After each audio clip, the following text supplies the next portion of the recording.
Goedemorgen allemaal en hartelijk welkom. Bienvenue tout le monde ici. Et très heureux de vous voir ici, tellement nombreux. Très souvent, après une acquisition, on dit voilà, on a besoin d'environ 100 jours, parfois un an pour tout analyser, mais dans le foot, naturellement, tout va beaucoup plus vite. Et je pense que je puis dire qu'ensemble, avec un team fantastique ici à Anderlecht, on a travaillé très dur pendant les derniers, ou les premiers environ 2 mois, pour quand même déjà pouvoir dire voilà où on en est, où est-ce qu'on veut aller. Wat we ook gedaan hebben in deze periode is heel veel gesproken, heel veel informatie ingewonnen, gehoord wat de verzuchtingen waren. We hebben ook onder meer een bevraging gedaan naar de supporters, van welke vragen leven jullie?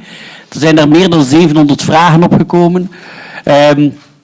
Om ook zoveel mogelijk, in feite is de bedoeling dat er op die vragen ook in de loop van deze persconferentie antwoorden gegeven worden, waarbij er ook hier zelf 4 supporters aanwezig zijn die we eruit gehaald hebben, echt die een specifieke vraag hebben, die we de meest representatieve vragen vonden. En waarbij in feite op het einde van de persconferentie die vragen zouden moeten beantwoord zijn. Vanzelfsprekend hartelijk welkom ook aan alle beleidsmakers en andere prominenten die aanwezig zijn. En zeer hartelijk welkom ook aan Jo, die een fantastische job op Anderlecht aan het realiseren is en waar ik enorm veel steun aan heb. En het is mij een hele grote eer, we kennen elkaar nu ongeveer 20 jaar, dat ik ook naast mij Max Jadot, de CEO van BNP Paribas Fortis België, aanwezig heb, waar we straks ook wel nog wat extra nieuwtjes te vertellen hebben. En ik denk dat we ongeveer 20 jaar geleden voor de eerste keer rond Omega Pharma een aantal zaken samen gedaan hebben. En als we dan 20 jaar later voor een ganz andere context opnieuw kunnen samen zitten, dan kunnen we wel spreken over een fantastische samenwerking, zowel met deze club als wat het persoonlijke betreft. Ik geef eerst met veel plezier het woord. Je donne d'abord avec beaucoup de plaisir la parole à Jo, qui va donner une introduction un peu sur la saison dernière. Dank u, Mark. Welkom allemaal. Mark had me gevraagd om een overzicht te maken van het seizoen 17-18. Ik denk dat we wel mogen zeggen dat het voor de club een uitermate turbulent jaartje geweest is. Eentje uit de 1000. De seizoenstart was heel veelbelovend.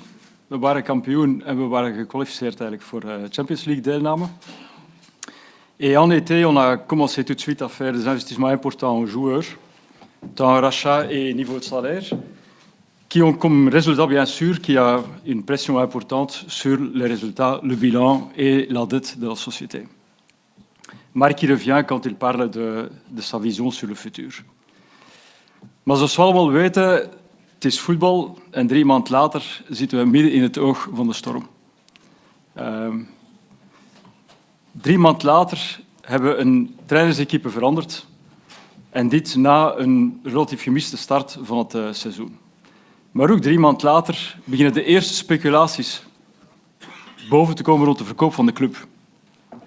Met in november uiteindelijk de start van een officieel georganiseerd proces om de verkoop van de club te realiseren. Ik denk dat ik hier wel duidelijk mag zeggen dat dit fenomeen een mijlpaal is in de geschiedenis van deze club, na bijna 50 jaar dynastie van de Van der Stok-familie.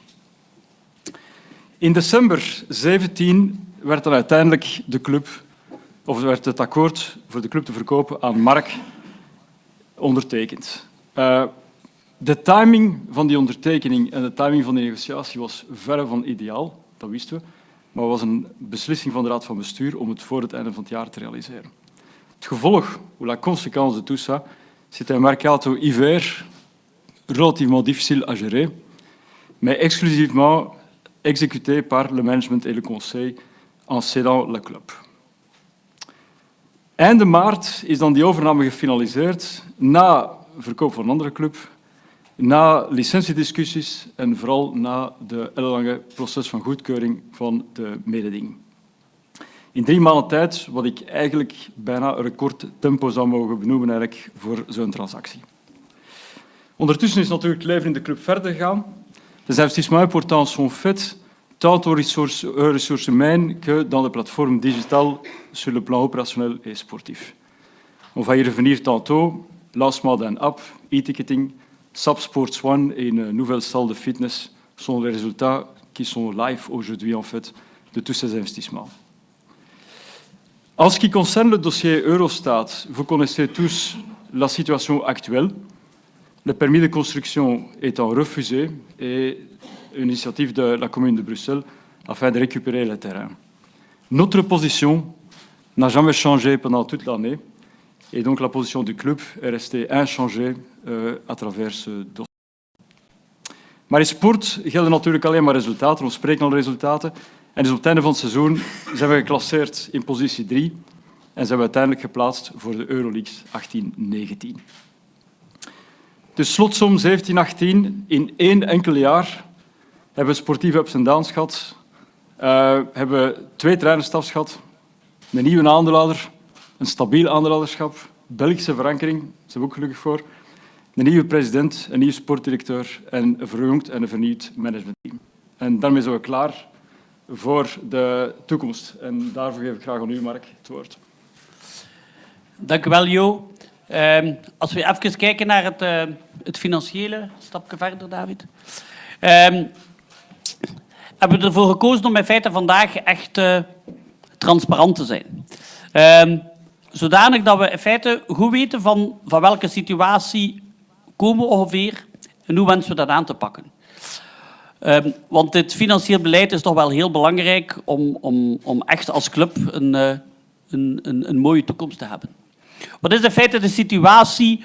We mogen ervan uitgaan, zeer algemeen, dat er dit jaar een operationeel verlies, het voorbije seizoen een operationeel verlies van ongeveer 10 miljoen euro was, maar dat door een aantal uitgaande transfers gemakkelijk vlot te trekken is tot een positief resultaat. Maar we moeten daar rekening mee houden dat structureel verlies, dat is in C niet gezond. Vooral dat het toch een jaar is waarin dat de Champions League gespeeld werd.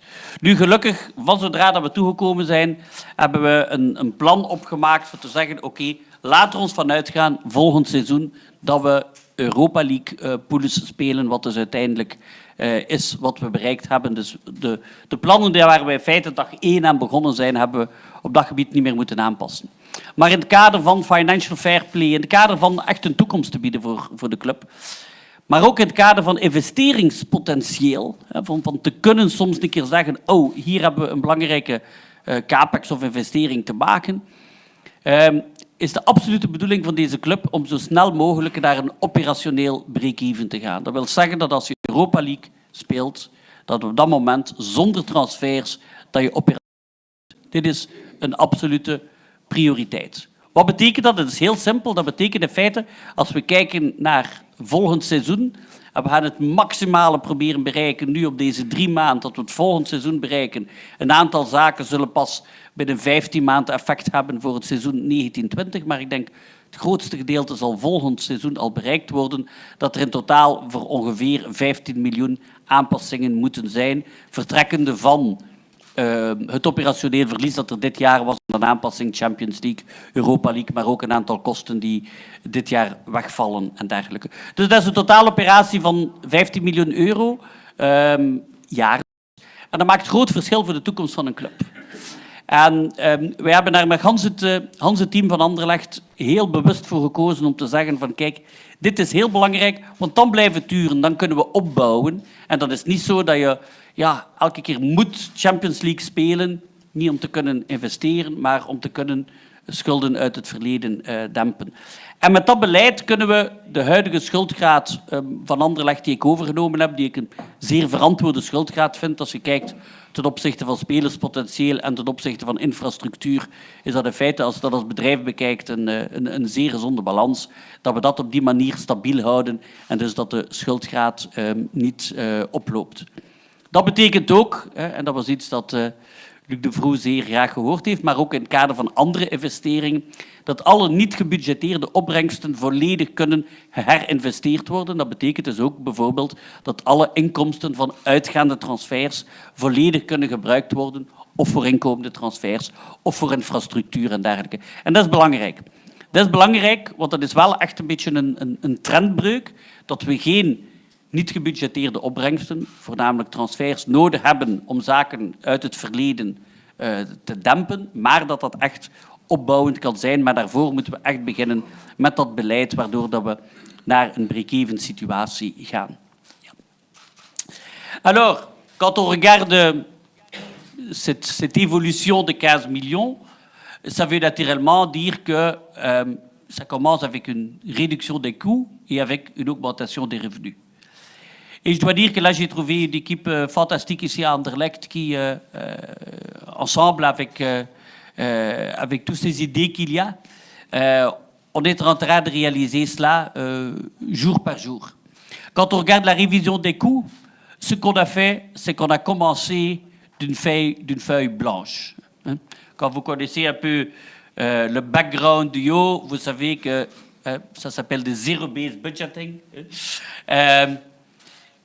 Et on fait cela d'une façon, j'ose vraiment dire, avec énormément de respect. Ça veut dire qu'on garde toutes les valeurs fondamentales du club, mais pas trop de tout ce qui a été acquis avant.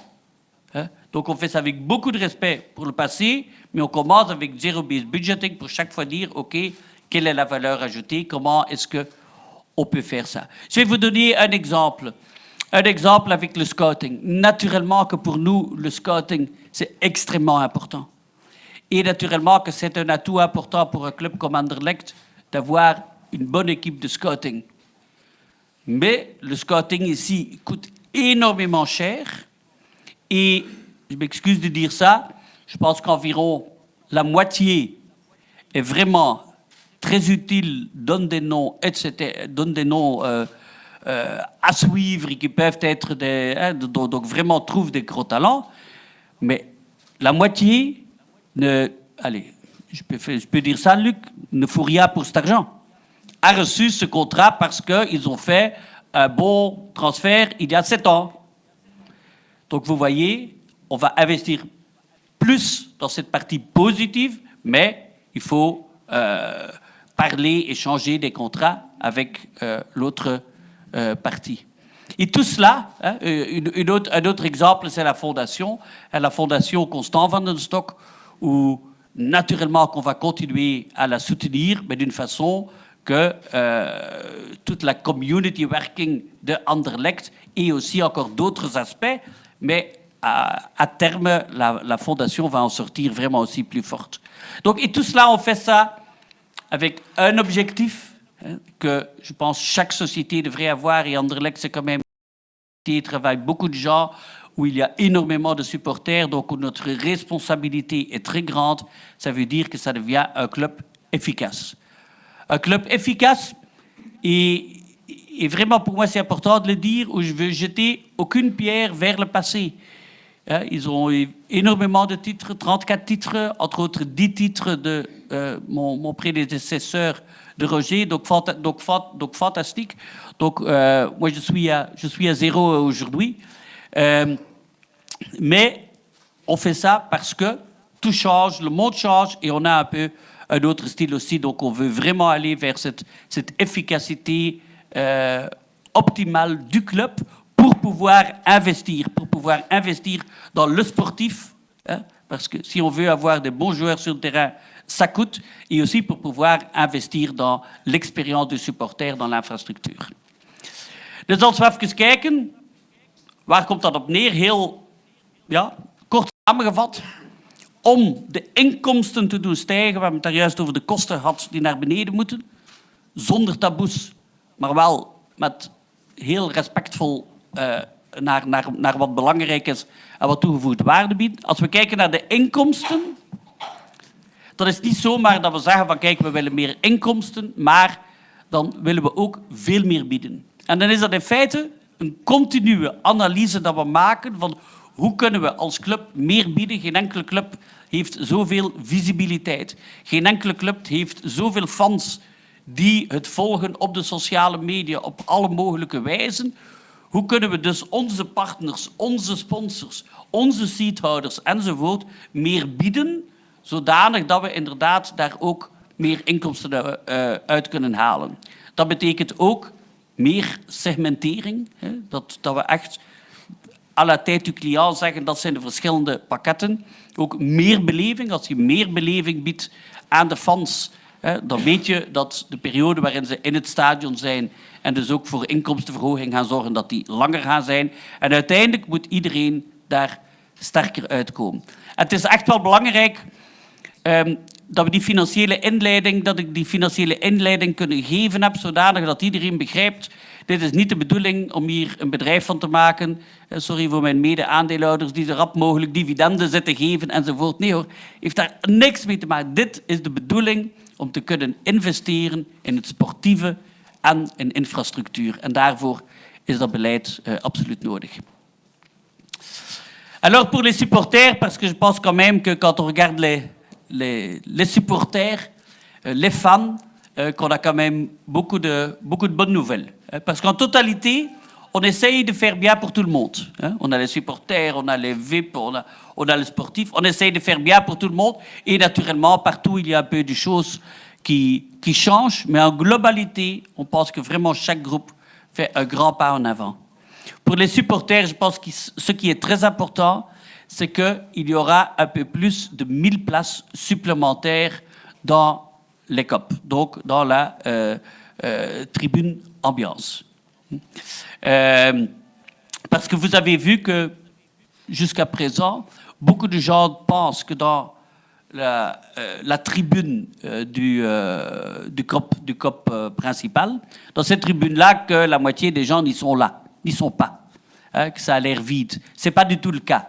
La capacité de cette tribune était beaucoup trop petite, la capacité calculée était beaucoup trop petite vis-à-vis de la tribune elle-même, ce qui veut dire que tous ces abonnés, parce que toutes les places étaient vendues, c'est les premières qui sont vendues, tous les abonnés se mettent au centre pour être là ensemble et tout le monde a l'impression que ceux à gauche et à droite ne sont pas venus. Mais ce n'est pas vrai. Ils se sont juste mis tous au milieu. Donc ça veut dire que on peut augmenter, on a fait beaucoup de réunions là-dessus, on peut augmenter d'au minimum 1000 places cette capacité, ce qui est quand même très important parce que c'est aussi de loin les places les moins chères et c'est les places pour lesquelles il y a énormément de demandes supplémentaires. Et aussi c'est bien parce que ça donne aussi du sang neuf dans le club, donc des nouveaux abonnés sur ces places-là pourront se faire. Aussi pour les abonnements pour les fans, on n'a pas fait d'augmentation de prix. Donc, on a gardé tous les prix existants de la saison dernière. Pardon. Il y a une zone des supporters, une fan zone. er komt een fanzone, die zal gans uitgewerkt zijn. Je hebt daar de laatste matchen al eerste delen van gezien. Daar gaat er wifi zijn. Daar hebben we ook, dat is een nieuwe traditie dat we gaan invoeren. De spelersbus zal ook langs daar komen, zodanig dat de supporters de spelersbus op voorhand kunnen begroeten en dat de spelers ook kunnen zien dat de supporters daar weer massaal aanwezig zijn. Er zullen daar foodtrucks aanwezig zijn. Er zal daar een familiezone ook komen. Dat is nieuw. Dat is een klein VIP-parkingsje dat we daarvoor opgeofferd hebben om een familiezone te kunnen doen, enzovoort. En we gaan ook gans de catering daar rond enorm verbeteren. Vanzelfsprekend de samenwerking met onze vaste cateraar, namelijk Bevers. Maar daar komen er ook een aantal extra initiatieven, zoals bijvoorbeeld een aantal desserts. En dan denken we aan zijn beruchte wafels en pannenkoeken van Roger van Damme. Maar dan ook Albert Verdijn, dat ik de eer heb om hem hier welkom te heten. Toch een echte Brusselaar.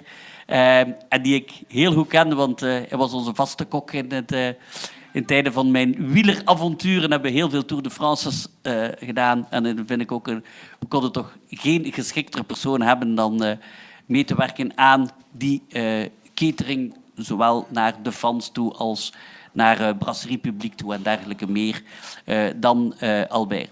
Nu, een hele grote investering. En ik moet zeggen, het is niet mijn verdienste, want die was al voor 80% gerealiseerd op het moment dat ik hier toe kwam. En die is gisteren live gegaan en ik vind het qua uitwerking indrukwekkend. Is gans het systeem van e-ticketingen. Dus de e-ticketing is volledig klaar, gecombineerd met een cashless payment systeem. Dus het wordt een stadion waar dat er geen geld meer zal omgaan, dat iedereen, in feite, uw abonnement wordt uw betaalkaart die je kunt opladen. Al de abonnees hebben ook gestart met een bepaald bedrag dat ze gratis van de club erop krijgen, zodanig dat ze het kunnen uittesten enzovoort. De e-ticketing is iets die op RSC Anderlecht echt wel belangrijk is. Waarom?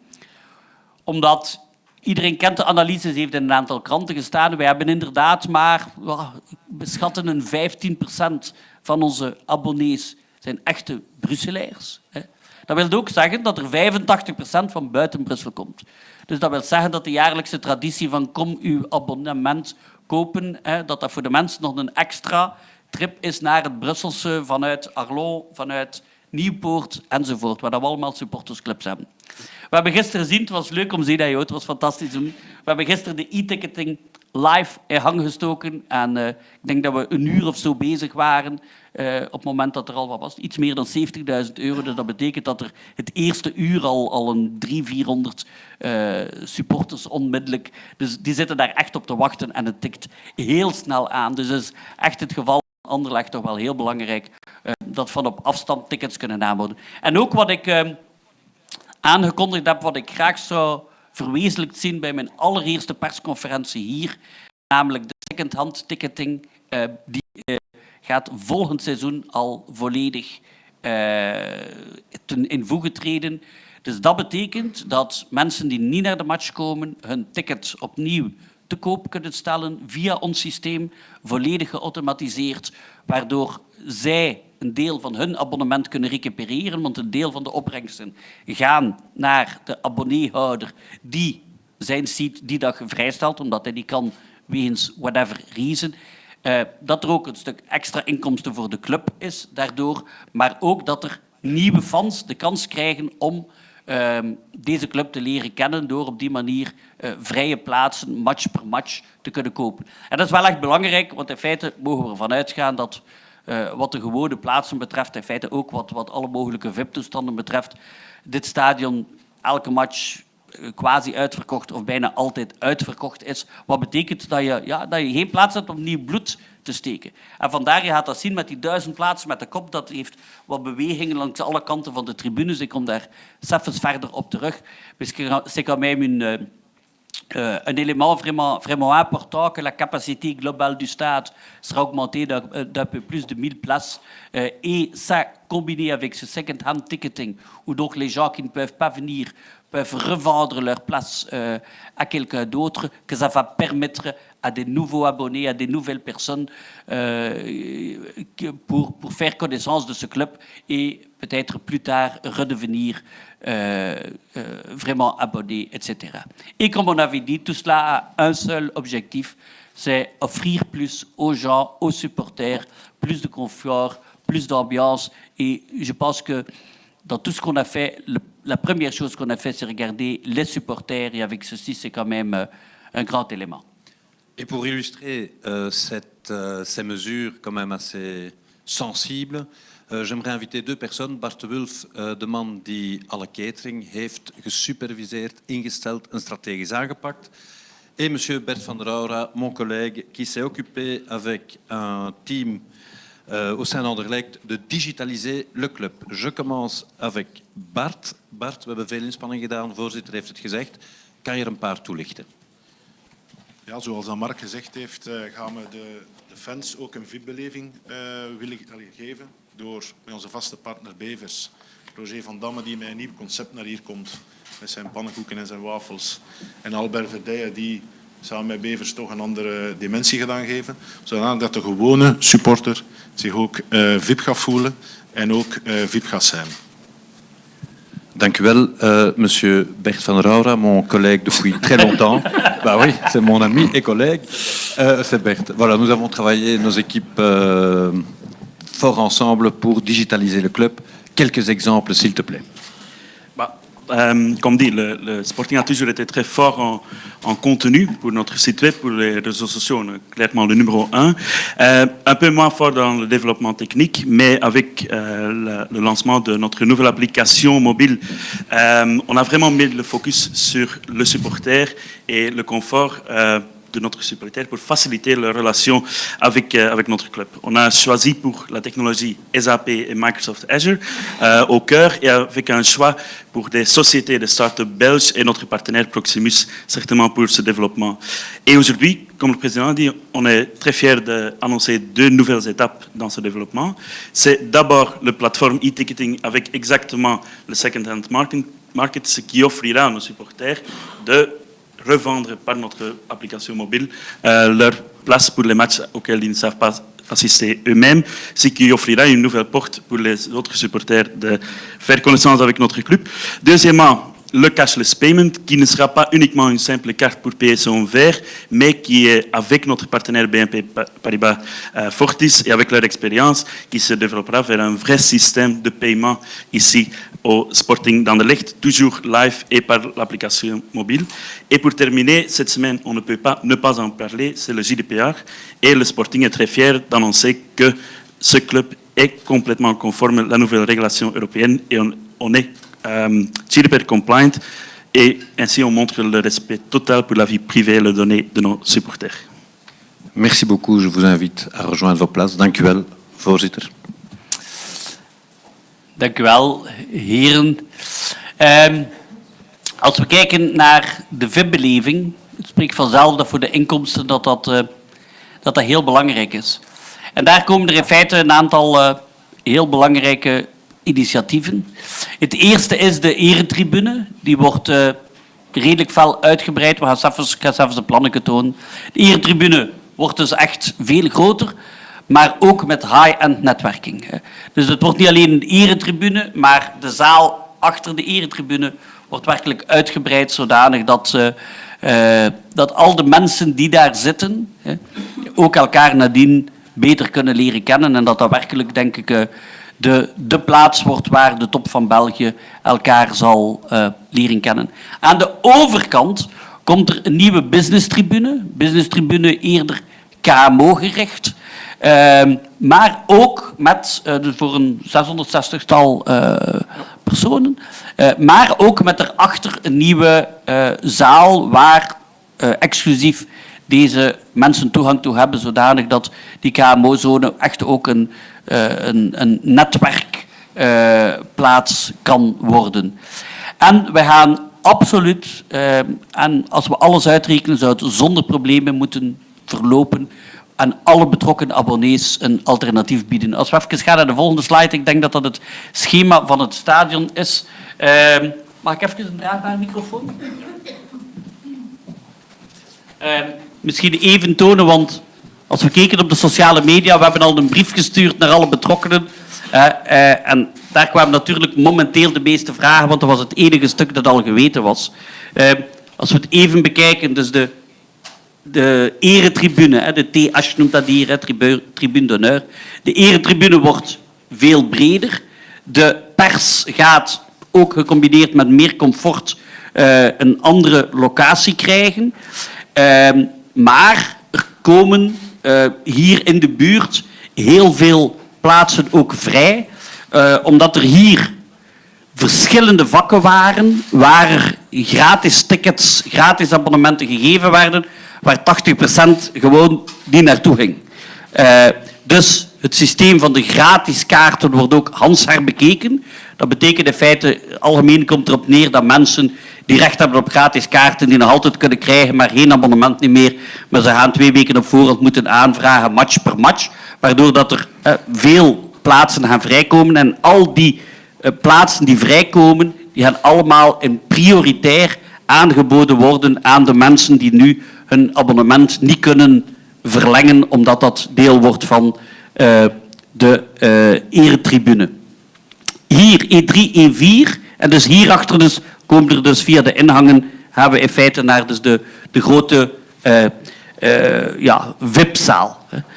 Hier E3, E4, dit wordt dus dat was, vroeger noemden ze dat de officieuze eretribune. Dat is dat nadien gewone abonnementen geworden. Hier gaan we dus opnieuw de KMO VIP-zone van maken. Hier wordt er ook geïnvesteerd met trappen die dan naar een zaal gaan daarachter. Nu, wat is daar het systeem? Dus hier komen er dus ongeveer hier komen er een duizendtal plaatsen bij. Dus bij de Spionkop. En wat merken we nu? En ik denk dat we mogen zeggen dat we al meer dan voldoende reactie gehad hebben om te kunnen zeggen dat onze inschatting vermoedelijk volledig juist zit. Dat is dat een aantal van de mensen die hier een abonnement hadden, want van de gewone abonnementen waren dit de duurste abonnementen, een aantal van deze mensen upgraden naar het KMO-abonnement. We hebben ook mensen vanuit de andere tribunes die zeggen, ja, maar dit is exact wat wij zoeken. Niet alleen een plaats, maar ook een meer VIP-beleving en een netwerkbeleving nadien enzovoort. Dan zijn er ook een aantal abonnees die zeggen, er komen plaatsen bij in de Spionkop. Nee, wij gaan eerder naar de Spionkop en wij zaten naar die, want dat was volledig uitverkocht.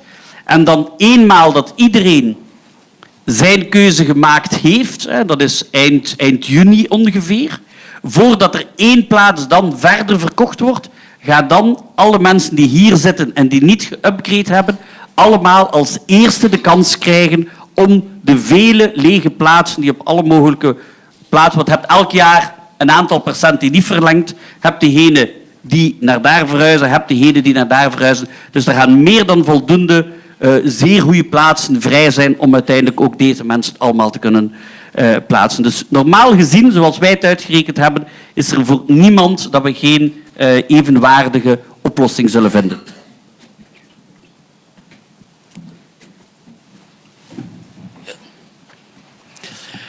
Et alors, toute la partie Horeca. La partie Horeca, pour moi, c'était très important parce que c'est... Allez, on est quand même en Belgique. Hein. Et c'est une des premières remarques que j'ai entendues de beaucoup de personnes qu'il y avait trop peu de différence dans ce qu'on pouvait manger. Et que là, si on fait de la segmentation, aussi bien avant le match, ce qu'on a vu avec, dans les bars, etc., qu'on va beaucoup investir, qu'avant le match, toutes ces choses-là, c'est très important que les gens ils sont beaucoup plus que pour les 90 minutes du match. Et je pense qu'on est en train de faire, qu'on aura vraiment cette évolution-là, ce qui est aussi important pour la mobilité, parce que le plus de gens qui viennent avant le match manger et le plus de gens qui restent après le match parce qu'il y a de l'ambiance ou parce qu'il y a des gens très intéressant à faire connaissance. Eh bien, le plus que cela, donc le plus que la mobilité vers le stade et sortant du stade soit diffusée et donc le moins qu'il y a des embouteillages. La première chose, je dois dire, sur laquelle que je suis très fier de l'annoncer, c'est que dans le Saint-Guidon, on a fait un accord avec, je pense, j'ose dire, le meilleur chef de Bruxelles. Hein, je peux quand même vraiment dire ça. Ça veut dire, il est ici et un honneur que tu sois là, c'est Christophe Hardiquet de Bonbon qui, au Gomio, ensemble avec Hof van Cleve, est le seul à avoir 19,5 sur 20. Tu as été le jeune chef de l'année en quoi, 2001 non, 2004 jeune chef de l'année et 2011 chef de l'année. Et on peut pas avoir un meilleur chef pour vraiment prendre en main tout le catering dans le Saint-Guidon. Le Saint-Guidon qui sera aussi élargi, qui sera aussi la nouvelle place où la direction d'Anderlecht, ensemble avec la direction du club adverse, aura sa table. Donc un énorme renouvellement là, aussi bien dans le setting que naturellement dans la cuisine et le fait que Bonbon, parce que j'ai cherché une table pour, une fois avec la direction d'Anderlecht, pouvoir aller fêter cela, mais c'est toujours complet. Eh bien, le fait que chaque match, on aura quand même environ entre 100 et 120 couverts soignés par Christophe ici chez Anderlecht, je pense que c'est quelque chose de vraiment renouvelant. À côté de cela, dans le catering, on va faire vraiment différentes propositions. Il y a 4 traiteurs vraiment renommés belges qui chacun auront leur place ou leur salle, que eux, ils pourront vraiment soigner, komen 4 gerenommeerde Belgische cateraars. Die zijn volop met die gesprekken en die selecties bezig, die elk hun zaal krijgen. En dat is onder leiding van Bartel dat ook dat project gebeurt, die ze volledig kunnen inrichten en waar dat ze dan natuurlijk ook de mensen zoveel mogelijk in de watten leggen. In een van de restaurants zal er ook een chef du match zijn, waarbij dat we in feite heel veel, vooral Brusselse chefs, elke match een andere chef zullen hebben die dan in zijn restaurant, maar met ons team, zodanig dat we wel die continuïteit hebben, zullen doen.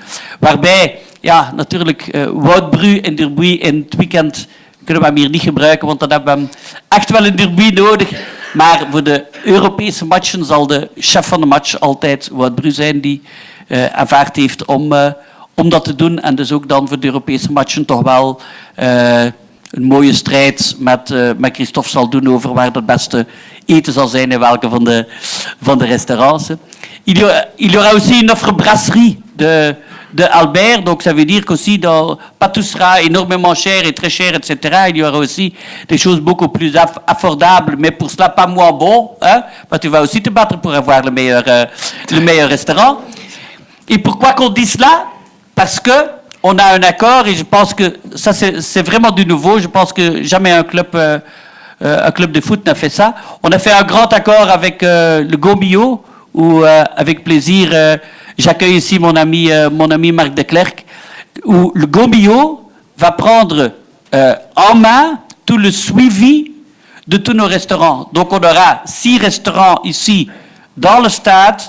Eh bien, les inspecteurs Gomio, chaque match, vont aller contrôler, coter les 6 restaurants pour ainsi les guider, pour aller plus haut, pour chaque fois dire qui était le meilleur, ce qu'il y a à améliorer, etc. Ce qui est quand même aussi, je pense, pour nous, une garantie que ce qu'on offre aux gens sera beaucoup mieux. Tu as déjà envie d'y aller, hein, Max? Moi aussi, tu sais. Mais aussi pour les chefs quand même une motivation énorme, parce que ça veut dire que tous les chefs dans les 6 restaurants chaque fois auront vraiment une analyse du Gomio qu'ils recevront. En plus, il y a des nouveaux bars qu'on va faire, des zones d'expérience, dans des grands bars, des zones d'expérience. On a vu, il y a le Fandorp qu'on va faire pour les supporters. il y a le bar à la tribune, à la nouvelle tribune des PME. Il y a le grand bar à la tribune d'honneur. Il y a encore d'autres bars qui vont se faire. Donc tout cela, et je veux vraiment remercier les partenaires et les fournisseurs ici pour ce projet. Basics qui fait naturellement tous les renouvellements maintenant, et on va essayer que tout soit prêt pour le premier match européen. Entre-temps, ce ne sera pas encore tout prêt, mais quand même déjà beaucoup. Naturellement, toujours pour les investissements, on fait ça toujours ensemble avec notre grand partenaire BNP Paribas Fortis, Proximus pour le Wi-Fi dont on avait parlé. Alors Wotim, Geberit, parce que donc le sanitaire aussi sur plusieurs places sera amélioré. Et vraiment un grand merci avec tous ces gens-là. Beticino le Grand que je connais aussi de la côte et qui sont aussi des partenaires ici. Intrento, André Seles qui est déjà ici un partenaire. Et le petit, je ne sais pas, le livre... Ah oui, Van Severen naturellement, mes amis de Van Severen. Et quand on regarde aussi, parce que je pense qu'il y a encore un slide pour les bars, etc., on travaille ensemble naturellement. Quel honneur pour nous avec le Go et Mio, un nouveau partenaire avec Levi. Et pour dire partenaire, dans notre système de sponsoring de Anderlecht, à partir d'un certain montant, on est partenaire. On en avait 12 ici au club. Pour l'instant, on est déjà à 18 et on pense, avant que la saison commence, qu'on aura déjà 25 partenaires. Donc, en une saison, on va passer de 12 à 25 partenaires et aussi qu'on va mettre en relation les uns avec les autres. Donc, vous voyez que ça va quand même assez vite. Mais ça doit aller vite. Dans 2 mois, la nouvelle saison commence. Alors, Bacardi et Nicolas Feuillat, qui sont les partenaires surtout des bars. Les bars qui sont alors aussi aidés par Jupiler et Coca-Cola. Bevers, on en a parlé. Dome Déco qui fait tout l'aménagement du nouveau Saguidon qui sera, je pense, assez magnifique. On va essayer que l'emplacement sera au niveau du chef. Et alors les cuisines de Palux. Merci. Voilà, en om dit allemaal met nog meer mooie woorden kracht bij te zetten, ontvang ik graag Marc de Klerk van Gomio et monsieur Christophe Ardiquest, qui est... Est-ce qu'il faut dire Ardiquet ou Ardiquest? Ardiquest, oké. On a discuté longuement en interne. Marc, ja, dat is uniek, deze samenwerking. Het huis Gomio geniet internationale reputatie zelfs. Wat zal de meerwaarde zijn voor ons als voetbalclub? Maar ik denk dat Mark al veel verteld heeft nu. Wij zijn inderdaad met 30.000 verkochte gidsen veruit de marktleider in België.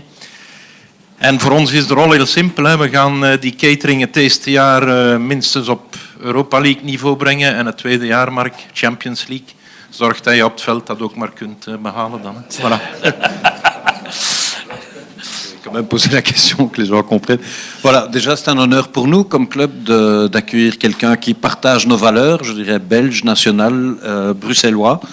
Monsieur Ardiquest, est-ce qu'on retrouvera ces valeurs dans vos menus? Bien sûr, je pense que je suis dans mon territoire bruxellois, belge, et on aura des recettes belges, entre autres, mais pas que ça. Pas que ça, parce que pour moi, c'est un nouveau challenge. Et je serai là à Anderlecht quand mon restaurant sera fermé. Donc, c'est pour ça que j'ai aussi accepté ce challenge, parce que j'ai eu l'occasion de rencontrer M. Cook plusieurs fois. Et je ne dirai qu'une phrase, une phrase de Winston Churchill, que je mettrai dans la cuisine, et ce sera marqué « Victories in the kitchen ». Voilà. Donc, j'espère que la saison anderlechtoise se passera bien. Ça veut dire que si on nourrit bien les hommes, ils feront des bons matchs et des bons résultats. Voilà. S'il vous plaît. Merci beaucoup. Meneer Van Azenbroek, in de keuken zal het al Champions League zijn. Er is geen record, hè? Nee. Voorzitter. Dank u wel. Merci Marc en Christophe. Toch een aantal woorden over de integratie, ja, want jullie hebben dat gemerkt als we spraken over Albert, als we spraken over Christophe. We proberen echt zoveel mogelijk zaken hier uit het Brusselse te doen, want Anderlecht is wel de club van het land, met supporters van over Hans het land, maar waar we toch die lokale inplanting echt willen benadrukken. En ik moet zeggen, we hebben een fantastische dialoog gehad vanaf de eerste dag Zowel met de gemeente hier als dan ruimer ook met Stads en Gewest. Maar ook met de gemeente over hoe dat zij kunnen meewerken en echt meegedacht hebben aan meer beleving. Vanzelfsprekend mits respect voor de omgeving en mits correcte integratie. Dus ik wil op dat gebied echt van harte danken de burgemeester Thomas. Het gemeentebestuur hier vandaag vertegenwoordigd door eerste schepen van Gwatsendove en OCMW-voorzitter, ik zeg het in het Nederlands, want ik weet niet in het Frans hoe dat is, OCMW-voorzitter mevrouw CPS, madame Miroir. Ook hoofdcommissaris Evenepoel en de commissarissen Krabbe en Boucaud, allemaal, Boucard, pardon, sorry. Allemaal, dat was een arbiter en Boucaud. Sorry, de VAR is even moeten tussenkomen. Wil ik allemaal echt danken voor de super gesprekken dat we gehad hebben en samen geleidelijk aan tot dit plan komen. Ook de mensen van de brandweer, binnenlandse zaken enzovoort. Er is, elke stap dat we doen, proberen we in overleg te doen, maar de samenwerking is echt wel zeer goed. Als we het wat ruimer bekijken en we kijken naar de stad Brussel, het gewest Brussel, dan merken we in de vele gesprekken die we gehad hebben, ook met allerlei gezagsvoerders, dat we daar wel een gemeenschappelijke wens hebben om de supporters vanuit het Brusselse echt te proberen te doen stijgen. Eerst was dat heel moeilijk, want ja, als je geen plaats hebt, maar door de totaliteit dat we daar juist getoond hebben, komen er toch een aantal plaatsen vrij en we hopen echt dat er zoveel mogelijk catches deze plaatsen zullen innemen. Het is heel duidelijk, we hebben daar een absolute keuze voor gemaakt. De andere clubs uit het Brusselse, dat zijn geen concurrenten, die zijn echt complementair. Dus wij zien Union en RWDM en alle anderen niet als concurrenten, au contraire. En ik denk, Luc, dat ik officieel mag zeggen, dat is toch een unicum. En daarmee willen we het ook tonen op 22 juni, een van de eerste oefenmatchen van het nieuwe... Ja, de allereerste oefenmatch van het nieuwe, ik zal er onder alles aan doen, verbeterde ploeg, is op RWDM.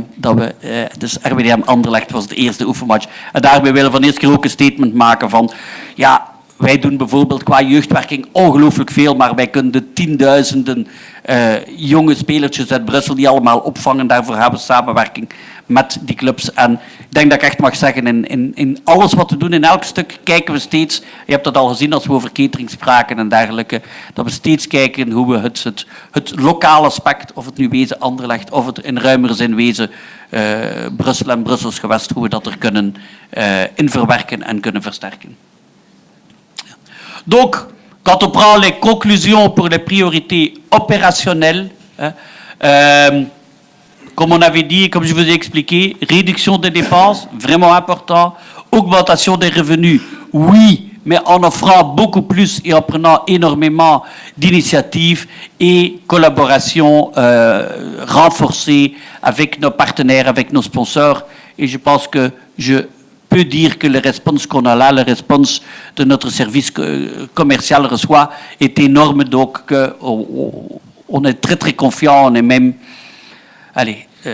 presque sûr, disons qu'on est très très confiant que les ambitions financières que j'avais dit seront atteintes dès la saison prochaine.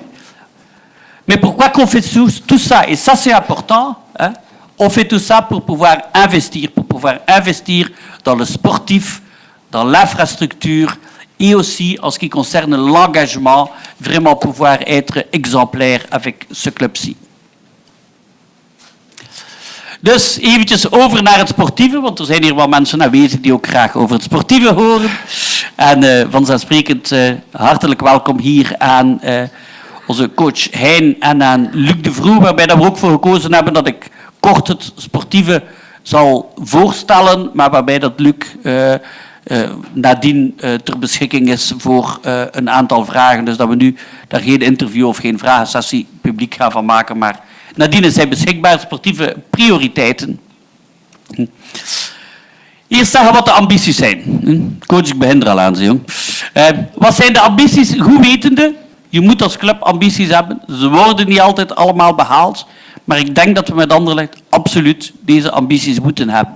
En het eerste is dat we op 3 gebieden volgend jaar na nieuwjaar nog willen meedoen. Dus we willen proberen Europees overwinteren. Ik ga echt zeggen, en ik hoop dat er door nog heel veel Belgische clubs gaan meedoen. Want vorig jaar, wat we 2 jaar geleden meegemaakt hebben, was super. Dat heeft Belgisch coëfficiënt omhoog gehaald. Vorig jaar was heel slecht. Laat ons proberen met Anderlecht het voorbeeld te geven. En we hopen echt dat Brugge, Standaard, Gent en nog een 5e ploeg dat volledig gaan volgen. Wij willen absoluut er alles aan doen om te proberen Europees te overwinteren. Maar vanzelfsprekend gaan we ook prioriteit maken van de beker van België. Dit jaar was het ook een beetje te rap gedaan. En wij zouden graag tot het einde mede voor de titel. Je moet geen uitspraak doen van we willen kampioen worden, want als je dat met 3 voorzitters zegt, dan zijn er al zeker 2 die mis zijn. Maar we willen meedoen. We willen toch dat het een beetje spannender is dan dit jaar. Ik heb dat ook in een berichtje aan Bart Vragen gemeld, dat ik hem van harte feliciteer, denk ik dat ik mag zeggen, met een zeer verdiende titel. En dat hij ervan geniet, maar dat we toch gaan proberen om het dan volgend jaar een beetje moeilijker te maken. Dat betekent dat we dus werkelijk op 3 gebieden echt willen meedoen. Dus dat betekent dat de kern ook breder moet zijn, sterker moet zijn, meer uitgebalanceerd moet zijn. Dus dat betekent dat er veel veranderingen zullen zijn, dat er veel nieuwe spelers gaan zijn. En dat we het nu al zeggen, wij gaan nooit het woord overgangsjaar gebruiken. Het gaat rap in sport, daarom dat er ook... ik denk, Luc, zo eerst een indruk, het is een fulltime job dat hebt. Hè? Zo? Ja, redelijk. Hè? We gaan echt, wat we gezegd hebben, proberen tegen dat de trainingen beginnen 18 juni, dat 80% van de kern klaar is. We gaan waarschijnlijk wel hier en daar wat aanpassingen nog moeten doen, maar we gaan echt proberen klaar te staan met een bredere, sterkere kern. Heel belangrijk is dat we gaan blijven, en dit jaar was het een beetje toevallig dat de jeugd veel aan bod gekomen is, maar we willen echt deel van ons beleid blijven inzetten op de jeugd. Dus we willen een goede mix van ervaring en jeugd, belang van doorstroming. Soms gaat er een keer ene moeten eerst beter jaar uitgeleend worden en dergelijke. Maar zowel korte als lange termijn is jeugd voor ons heel belangrijk. En we proberen toch de kern zo samen te stellen dat de kans zeer reëel is dat er steeds een aantal van in de kern zitten. En dat zijn woorden die we aan Luc doorgegeven hebben, maar waar we volop aan werken wat de verdediging betreft. Daar hebben we echt gewoon stabiliteit nodig, stabiele topverdedigers, ook met de nodige power. En dan voor de rest van het elftal is duidelijk dat er meer snelheid in het team moet, dat er veel meer creativiteit in moet, wat toch een van de eigenschappen van het team hier is. En ja, dat het scorend vermogen omhoog moet, in die zin dat je meer spelers op het veld moet hebben van wie dat er een goal zou kunnen komen. Want ik denk als we onze play-offs mogen samenvatten, ik denk dat wij gewoon de minst efficiënte ploeg van Play-off 1 waren. Dat er geen enkele ploeg zo weinig goals gemaakt heeft uit het aantal kansen dat ze gehad hebben. Waarbij dat we vanzelfsprekend het goede gaan behouden. Om u 2 voorbeelden te geven die bezig zijn. Maar wij hebben zowel aan Trebel als al aan Salemakers voorstellen gedaan. Ik moet zeggen, ik denk in beide gevallen, in het geval van Salemakers, vanzelfsprekend, in het geval van Trebel tot onze positieve verrassing. Ze hebben dus voorstellen gedaan om contracten open te breken, om zich langer aan de club te binden en dat die gesprekken volop bezig zijn en toch wel positief verlopen. Wat we ook doen is zorgen dat we voldoende spelers erbij komen die komen uit de Belgische competitie.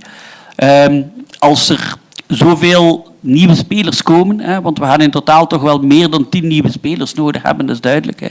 Als er zoveel nieuwe spelers komen, is het echt belangrijk dat er een aantal echt al die Belgische competitie kennen, zodanig dat de kans dat je snel volledig oké bent, dat die groter is.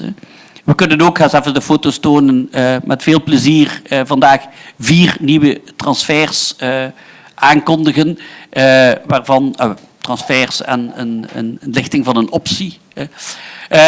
En wat de toekomst betreft is de kans zeer reëel dat er een aantal topnamen, topspelers enzovoort wel nog bijkomen. Er zijn nog heel veel pistes waar we mee bezig zijn op vrij hoog niveau.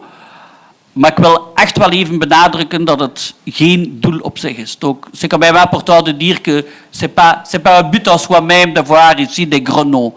Parce que ce qui a été intéressant, j'ai essayé de lire beaucoup de livres sur l'historique d'Anderlecht, sur les vedettes, sur les légendes ici à Anderlecht. Et on doit pouvoir avouer une chose, c'est que quand on regarde les légendes ici d'Anderlecht, pour lesquels que j'ai énormément d'estime parce que c'est eux qui ont fait que ce club est là, que tout le monde est ici et que nous pouvons essayer de vivre un beau rêve ensemble, ces légendes sont devenues des légendes à Anderlecht. Il y en a très peu qui étaient des légendes au moment qu'ils sont venus ici. Et ça, c'est important. Donc, ne cherchons pas toujours des gros noms. Cherchons des gens qui peuvent devenir des gros noms ici. Dus tussen al de namen, wij hopen inderdaad dat er hier ook een aantal toppers gaan uitkomen. Dat we in de rangschikking van de houten schoen een beetje hoger gaan staan. Maar misschien zitten die spelers er al bij, want de echte vedetten, de echte legendes waar Anderlecht toch voor een stuk op gebouwd is, zijn hier legendes geworden. Niet als ze hier gekomen zijn, maar als ze hier gespeeld hebben. Dus echt wel zeggen, het aantrekken van topnamen is voor ons absoluut geen doel op zich. De 4 transfers dan die we kunnen aankondigen. Yep, ik denk dat er nu... Nee, eentje terug. Ik denk dat daar de foto's staan en links van boven voorbij heel bekend is Antonio Milic van KVO. Ik ga onmiddellijk eentje naar beneden. De Smiling Assassin, ik denk dat dat Knowledge Musona.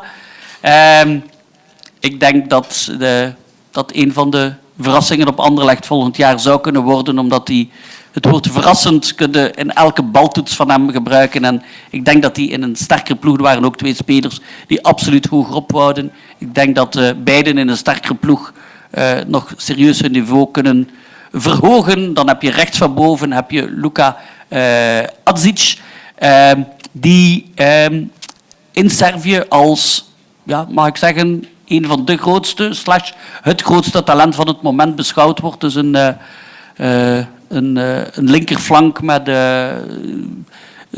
zeer sterke individuele acties, heel snel en dergelijke. En dan rechts van onder kunnen we melden dat we de optie op Sayef gaan lichten. Dus dat Sayef hier blijft en ook eigendom wordt van RSC Anderlecht. Dus dat zijn 4 transfers samen met de 3 dat we al bij gedaan hebben, denk ik al 7. En dan zie je in welke richting we willen gaan. En steek daar dan nog een aantal, misschien zelf nog proberen een niveautje te verhogen bij in elke linie. En dan zie je geleidelijk aan dat we naar de club gaan, naar de ploeg gaan, sorry, met meer evenwicht, met meer creativiteit, maar die ook in staat moet zijn om op 3 fronten een gans jaar topseizoen te doen. Want uiteindelijk moeten we toegeven, als we kijken naar play-off 1, de 2 keren dat we 3 matchen op een week moeten spelen hebben we 2 keer de tweede en derde match verloren. Dat is typisch als uw kern te klein is, als uw kern nu al doodop is, dan 3 matchen op een week, dat gaat niet. En daarvoor moet uw kern meer uitgebreid zijn. Er zijn een handhoop omstandigheden geweest. We hebben over de Mercato gesproken, maar er zijn ook veel kwetsuren en dergelijke geweest. Op dat verleden, we gaan het gans vergeten, maar we gaan er wel proberen ons lessen uit te trekken en volgend jaar alles aan doen om de supporters een veel betere kern en ploeg te geven. Ja.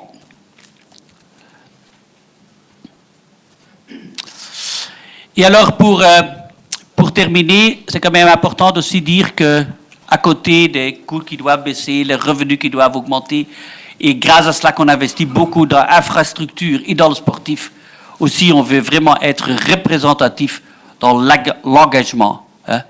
Le plus beau qui existe sur ce point-là, que moi je trouve, c'est Barcelone, qui dit masquer un club, plus qu'un club. Eh bien, nous aussi.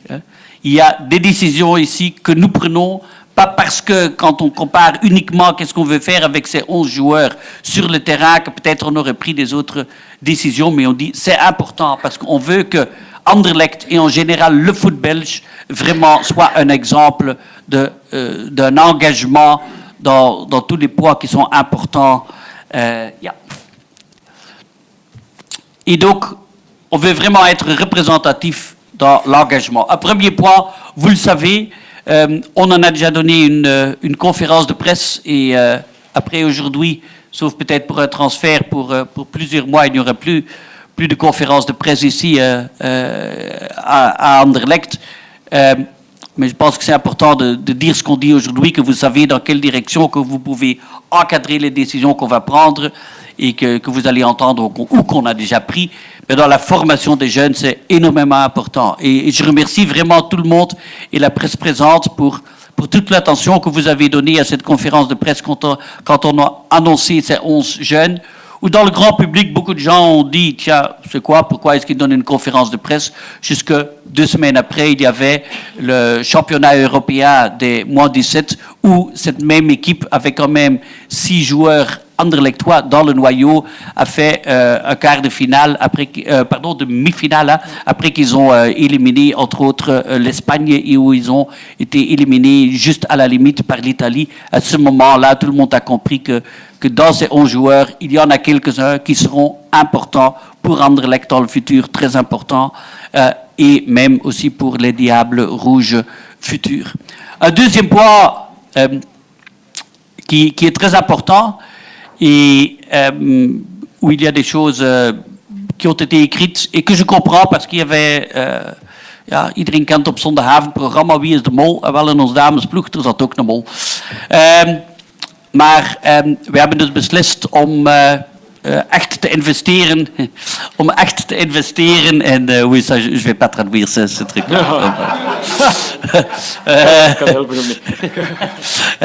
We hebben beslist om echt verder te gaan, gelijk we zeiden. We hebben toen gezegd, toen dat gerucht was dat de damesploeg stopte, van absoluut niet. Maar we zijn wel volledig aan het onderzoeken hoe we het op een gestructureerde, professionele manier kunnen doen. Ik weet niet, is de coach aanwezig? Want hij ging proberen... Ja, Patrick is daar. Waar is Patrick? Bienvenue. Maar j'ai eu beaucoup de contacts avec Patrick les dernières semaines et on peut annoncer officiellement que les Dames d'Anderlecht continuent et d'une façon avec beaucoup d'ambition, qu'on aura un budget de minimum 450 000 euros qui est de loin le budget le plus élevé du pays. Et donc, avec ce budget, normalement, on devrait pouvoir faire bien dans le Super League. Le Super League, c'est de Proximus League des femmes, mais aussi bien le Champions League. Hein. Les femmes sont champions, donc eux, ils font le Champions League la saison prochaine. Et c'est avec énormément de plaisir que je puisse dire que cela, c'est grâce à 3 efforts. Et sauf naturellement les efforts du coach et de toutes les femmes qui suivent ce projet. Mais un premier effort a été fait par le club Anderlecht lui-même qui a décidé de mettre une belle partie de son budget à la disposition d'une équipe de femmes. Mais aussi on a eu immédiatement un réponse positif du plus haut niveau de BNP Paribas Fortis qui a décidé de soutenir d'une façon importante et de donner un budget supplémentaire pour ce projet avec Hello Bank. Et donc c'est avec beaucoup de plaisir que je passe la parole à Max Jadot. Max, merci d'être là pour expliquer que ça va très bien dans notre collaboration. Merci beaucoup Marc. Bien entendu, la plupart d'entre vous, pour autant que vous me connaissiez, me voyez plutôt comme un banquier. Et effectivement, j'ai eu l'honneur et le plaisir de travailler non seulement avec Marc, mais aussi avec Yo. On connaît tous les deux depuis 20 ans, mais dans d'autres endroits. Et je dois reconnaître très humblement qu'il y a un peu moins de monde à mes conférences de presse qu'ici. Donc voilà, donc je suis très heureux d'être là et très fier aussi pour parler de notre collaboration historique. Maar als u mij toestaat, zal ik eventjes willen starten als supporter van Anderlecht en als heel lange termijn supporter van Anderlecht. Ik ben supporter van deze ploeg sinds dat ik 10 jaar oud ben ongeveer.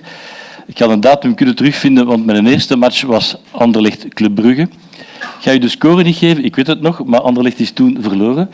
En de Anderlechtenaar die gescoord heeft, is weet ik nog. Dus dat was mijn eerste match. Ik heb uw gala-wedstrijd meegemaakt, Paul van Imst. Paul, je zei daar. Ik was daarbij, lang geleden nu, in de jaren 70. Ik was erbij voor... je hebt gescoord op penalty, als ik het nog goed voor heb.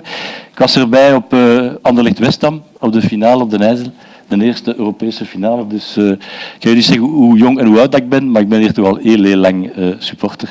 En dus ik ben heel blij van de samenwerking met de vorige team-eigenaars en uiteraard zeer tevreden ook met de toekomst van Anderlecht hier vandaag. Dus dat is als supporter en dus wij delen dezelfde waarden als supporter en als... ja, ik ben vergeten te zeggen, ik ben supporter. Wij woonden toen in Dilbeek, dus dat was een evidentie dat wij hier supporter waren met de ganse familie, mijn broer enzovoort. Wij delen dezelfde waarden, nous avons les mêmes valeurs et c'est pour ça que, bien entendu, il n'y a pas de lien entre le fait que je suis supporter et qu'on est sponsor. Nous sommes sponsors depuis 37 ans. 37 ans, donc c'est un des plus anciens sponsoring sportifs au monde. Il y en a quelques-uns d'autres, mais dans le football, je pense que c'est le plus ancien. En tous les cas, en Belgique, c'est le plus ancien, 37 ans. Et bien entendu, ce sont des valeurs de loyauté, de professionnalisme, de long terme, d'engagement, comme l'a dit Marc. Bien entendu, de respect, de résultats aussi. Hein. On aime bien quand son club, aussi en tant que sponsor, est au top des résultats et passe l'hiver. Mais c'est pour ces éléments-là que nous nous sommes engagés il y a déjà 37 ans et que continuons notre engagement et à côté d'Anderlecht dans cette nouvelle mouture. Et c'est pour ça que nous avons également, bien entendu, répondu tout de suite à la discussion, puis la demande, puis le résultat, d'être présent auprès de l'équipe des dames avec notre marque Hello Bank. Hello Bank a 5 ans, c'est une marque de BNP Paribas Fortis, à côté de Fintro, une marque très importante, parce que c'est vraiment une marque extrêmement dynamique. C'est une marque des jeunes, c'est la marque des mobiles. Bien entendu, la moitié des clientes d'Hello Bank sont des dames. Nous avons 500 000 clients en Hello Bank. La patronne est là et, bien entendu, est une dame, donc elle portera avec fierté le t-shirt de Hello Bank. Et donc, nous associons avec grand plaisir pour nombreuses années avec les dames d'Anderlecht, avec notre fighting brand qui est Hello Bank. Et nous sommes bien entendu à vos côtés pour l'équipe des hommes également, des messieurs, avec notre tradition, le respect et l'engagement pour une durée que nous espérons encore fort longue. Voilà pour mon témoignage en tant que supporter et sponsor aujourd'hui. Merci beaucoup. Merci bien, Max. Et sur les 37 années suivantes, espérons, donc à côté de Anderlecht et Hello Bank, on a aussi un soutien très important et aussi soutenu par le niveau le plus haut de Proximus. Vous allez entendre ça dans 30 secondes. Je vais aussi expliquer que quand on a décidé, et on a vraiment un peu pris le temps pour tout analyser, etc., qu'on a décidé que cette équipe de dames fait vraiment partie d'un choix qu'on a fait et donc de notre gestion globale. En daarnaast ook op voorhand iedereen willen bedanken voor de aandacht voor het vrouwenvoetbal en specifiek voor deze damesploeg van Anderlecht, om die aandacht te houden. Hè. Ik denk dat er iets fantastisch gebeurd is op het moment dat die kwakkel rondgegaan is van Anderlecht stopt ermee. Dat is er. Hans België sprak over de damesploeg van Anderlecht. Hè. Ik denk dat het ter zake was dat het zelf langer geduurd heeft dan het item tussen Trump en Iran. Hè. Nee, echt hè. En ik denk dat dat goed is. Hè. En ik hoop dat dat blijft. Hè. En ik hoop als volgend jaar deze ploeg resultaten haalt. En ik hoop als er volgend jaar een spannende strijd is om de Belgische titel. En ik hoop als ze volgend jaar Champions League gaan spelen, wel, dat daar ook de nodige journalisten en camera's zullen aanwezig zijn. Want dat is de toekomst van het vrouwenvoetbal. Hè. Wij kunnen nu het voorbeeld geven. En ongelooflijk bedankt aan Hello Bank en aan Proximus daarin te steunen. Hè. En dankzij hen hebben we ook kunnen zeggen, oké, budget is voldoende groot. We gaan er ten volle voor, maar de echte toekomst ligt in jullie handen. Hè. Als daar regelmatig over gesproken wordt, dan zullen ze volgend jaar in de rij staan om inderdaad nog meer sponsors te hebben. Hè. Als het nu stopt, die ploeg verdwijnt niet, we gaan er niet meer over spreken. Ja, inderdaad, dat is het. Dus laten we ons geen processie van achternacht van maken en blijven aandacht geven. Zeker in de Champions League. We gaan proberen, want de eerste trekking is in poules. We gaan proberen de poelen naar België te halen en dergelijke meer. Dus op voorhand dank voor de blijvende aandacht voor het vrouwenvoetbal. En En ik stel voor, want we spraken daar juist over Proximus. Ja. David, dat jij daar dan Dirk en ik denk Dirk Matthijs Liebaert bij had, en hè? Matthijs. Matthijs Keersbilk Welkom, is hè. onze commercieel directeur. En Dirk Liebaert, vertegenwoordiger van Proximus. En ik zeg vertegenwoordiger omdat ik uw titel niet helemaal juist ken. Dat is ook niet zo belangrijk. Voilà. Vraag nummer 1. Ik zal ze in één keer stellen. Wat betekent het om vandaag partner te zijn van Anderlecht? En de tweede is, waarom heeft u zich geëngageerd voor de vrouwen? Dus het record van Max, 37 jaar, dat kunnen wij niet verbreken. Wij zijn nu ongeveer 25 jaar partner van Anderlecht. Wat toch betekent dat we een loyale en betrouwbare partner willen zijn van deze club. Nu, wat voor ons in dat partnership belangrijk is, dat is dat Anderlecht een club is die investeert en innoveert. En dan denk ik vooral aan wat Mark aangaf, die innovatie in de ervaring voor de supporters. De e-ticketing is voor ons een belangrijke verwezenlijking. Ook de wifi in de fanzone, denk ik, gaat die ervaring van die supporters gaan verhogen. Nu, wij hebben de ambitie om een digital service provider te zijn. En dus wat wij ook willen doen als Proximus, dat is om die fanervaring online te gaan verbeteren. En dus wij willen investeren in social media. Wij willen investeren in applicaties die we dan gaan verrijken met eigen content, zoals bijvoorbeeld de Proximus Player of the Month Challenge. Dat is wat we willen doen. Als we spreken over innovatie, dan kan ik toch ook niet anders als nog even te verwijzen naar wat wij vrijdag laatstleden hebben aangekondigd, namelijk het feit dat wij in België starten met e-sports. En dat maakt ook deel uit van ons partnership met Anderlecht, waar we met Zakaria een contest hebben en de professionele e-sportspeler van Anderlecht die we ten volle steunen. Et alors, votre deuxième question, pourquoi soutenir l'équipe féminine de Anderlecht? Écoute, quand on reçoit des questions de sponsoring, c'est jamais évident.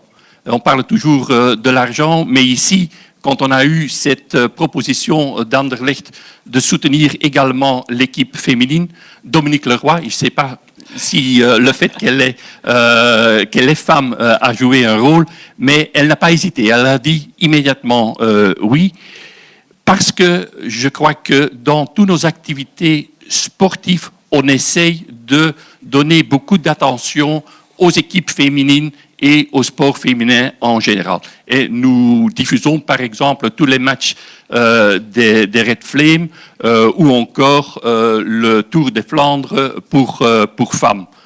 Je crois que Proximus a les capacités, a le know-how et a l'ambition de promouvoir le sport féminin et on est très heureux de trouver aussi dans ce domaine un partenariat avec le club d'Anderlecht. Merci beaucoup. Matthijs Keersbilk is met deze hele boterham, al die nieuwe aanbiedingen, de markt ingegaan. Nogal revolutionair voor Anderlecht, toch op commercieel niveau.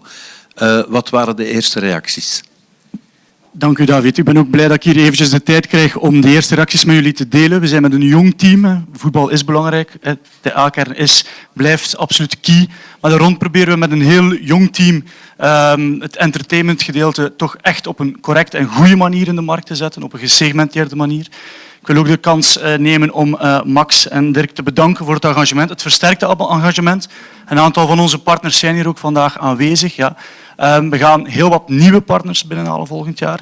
Ik denk dat we een prachtige experience gaan creëren voor onze supporters rond het veld, voor onze VIP's, voor onze partners. Dat vind ik heel belangrijk. Een belangrijk netwerk ook in Brussel. We gaan proberen de crème de la crème van het Belgische bedrijfsleven naar Brussel te krijgen. En misschien in een tweede fase, ook samen met Michael, een aantal internationale partners naar de hoofdstad van Europa te krijgen, wat toch ook een belangrijke positie is van deze club. Dank u wel. U mag beschikken en dat is ik op beleefde. Dank u wel, Dirk en Matthijs. Et alors, het laatste stuk is dat we ook toonaangevend willen zijn qua communitywerking. Maar communitywerking in de meest brede zin van het woord, dat is iets dat ik vind dat echt heel belangrijk. Ik denk dat Anderlecht daarin het voorbeeld moet geven en zal geven. Dat betekent, dat heeft te maken met liefdadigheid, dat heeft te maken dus met charity, maar ook met allerlei maatschappelijke initiatieven. Niet alleen in woord, maar ook in daad. En in daad, dat betekent ook in centen. Dat zijn zaken ook waar we extra zullen in investeren. En dat heeft dan te maken van zowel een blindentribune als sommige mensen die bijvoorbeeld hun kinderen moeilijker tot voetballen komen wegens allerlei omstandigheden die gezondheid, maar die ook financieel of afkomsten kunnen te maken hebben. Er gaan heel veel dergelijke initiatieven genomen worden. Op een zeer gestructureerde manier, dus dat betekent dat we echt gaan werken hier vanuit een community management en dat er in feite zelfs elke match een ander initiatief zal gesteund worden, dus dat Anderlecht daar echt enorm toonaangevend wil in zijn en zal in zijn. En dat we denken dat dat echt ook een rol is van het Belgisch voetbal, omdat we op die manier ook vele honderdduizenden mensen daarmee kunnen aanspreken. Dat zullen zowel een aantal zaken zijn lokaal verankerd als een aantal zaken zijn met nationale uitstraling. En daarbij wens ik te benadrukken, ik denk dat dat een heel mooi voorbeeld is, dat we de Constant van de Stok Foundation absoluut verder gaan ondersteunen en dat die foundation waarschijnlijk zelfs nog sterker zal worden, maar dat die foundation dus uiteindelijk één van de zaken zal zijn die we zullen ondersteunen. En om u een idee te geven, het was eergisteren was het de avond van, de charity-avond van de Constant van de Stok Foundation. Waar ik zelf aanwezig was en veel van de mensen dat ik hier zie ook. En ik denk dat we nooit zo goed allemaal gevoeld hebben hoe het oude en het nieuwe bij Anderlecht aan het blenden zijn en dat dat perfect aan het lukken is. Herinnert u mijn allereerste persconferentie? Toen ik zei van mijn vergelijking dat ik maakte van de adel die heel veel te bieden heeft, maar die op een bepaald moment zich ook moet openstellen voor nieuwe economieën. En degenen die dat gedaan hebben, ik spreek over 100 jaar geleden, die zijn succesvol geworden vanuit de twee kanten. Wel, ik denk dat ik echt mag zeggen, dit is aan het gebeuren. We hebben een prachtige avond beleefd met de Constant van de Stok Foundation, maar ook door die blending van oud en nieuw, van jong en meer ervaren, van ideeën die toen gewoon maar de opbrengst van de foundation op die avonden zijn nooit zo hoog geweest. De beleving is denk ik nooit zo hoog geweest. Heel veel van de oude glorieën van de legendes zijn ook speciaal ervoor afgekomen. En bijvoorbeeld de Constant van de Stok Foundation, die zal er dit jaar in slagen, dankzij die verhoogde inkomsten, van al in 15 van de 19 gemeenten in Brussel de woensdagnamiddag echt speciale voetbalklassen aan te bieden aan kinderen die anders niet tot voetballen aankomen. En we hebben samen de ambitie uitgesproken om dat naar 19 te brengen. Dus dat er in elke gemeente in Brussel een dergelijk initiatief is. Dus je ziet Constant van de Stok Foundation als voorbeeld van ja, die blijft bestaan. En het is Kiki natuurlijk die daar het grote werk doet. En wij met Anderlecht gaan dat blijven steunen, maar vanuit een meer gestructureerde, professionelere aanpak, waarbij we ook andere goede doelen gaan doen en dus echt toonaangevend willen zijn qua community. Ja. Et donc, quand je regarde en conclusion, qu'il y a, je voulais expliquer ici, après énormément de discussions les derniers, disons, 50 jours, qu'on est vraiment convaincu que la gestion qu'on vous a expliquée, que ça c'est la meilleure gestion pour ce club d'Anderlecht, qu'on se donne à 200% pour tout donner et que naturellement, le but principal de ce club, c'est d'avoir une bonne équipe, c'est d'avoir des bons résultats, c'est-à-dire de faire rêver des gens, de résultats aussi bien nationaux que internationaux, mais que derrière cela, pour atteindre cela, il y a vraiment une gestion globale sur les coûts, sur les revenus, sur notre engagement, sur notre positionnement. On fait ça aussi en collaboration avec les supporters et ce plan de gestion a été établi avec après beaucoup de concertation, après beaucoup de lectures aussi sur l'historique du club pour garder les bonnes choses du passé et on a et pour y ajouter une couche moderne avec les évolutions les plus modernes dans cet historique unique quand même de Anderlecht. Et je voudrais vraiment remercier tout le monde de cette équipe fantastique de management ici que j'ai trouvé à Anderlecht de m'avoir aidé pour faire ce plan et de l'exécuter, parce qu'il y a déjà beaucoup de ces choses-là qui sont exécutées. Hein. Et donc, comme on avait dit, efficacité, soutien exponentiel qu'on reçoit de tous nos partenaires et seatholders, etc. Merci pour cela. Et on va vraiment continuer à montrer ce leadership pour vraiment mener ce club où je pense qu'il mérite d'être, ça veut dire au top du foot belge. Ici, c'est ensemble avec quelques autres clubs, avec beaucoup de plaisir et quand même à une position, comme on va dire, le sub-top européen. Ça veut dire que après le Nouvel An, on doit encore voir du foot européen en Belgique, naturellement. Et à côté de ça, on va aussi faire un fort engagement sociétal, aussi bien dans les jeunes, vers les femmes et dans la community working. Voilà. Tot zover, ik denk dat dat mijn laatste slide was zeker. Is er nog één? Ja.